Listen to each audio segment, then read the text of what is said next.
Hi hello friends, ఈరోజు మనం Mysore masala dosa recipe చూద్దామండి.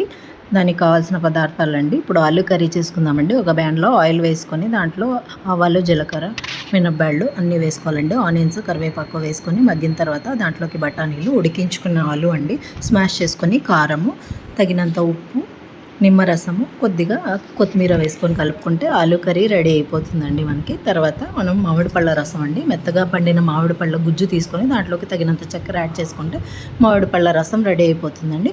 ఇప్పుడు చట్నీ రెసిపీ చూద్దామండి. దానికి పచ్చి కొబ్బరి, పచ్చిమిర్చి, కొత్తిమీర, కొద్దిగా మామిడికాయ పప్పులు వేసుకొని మిక్సీ పట్టేసుకోవాలండి. దాన్ని ఉప్పు వేసుకొని తగినంత ఉప్పు వేసుకొని మిక్సీ పట్టేసుకొని పోపు పెట్టేసుకోవాలండి.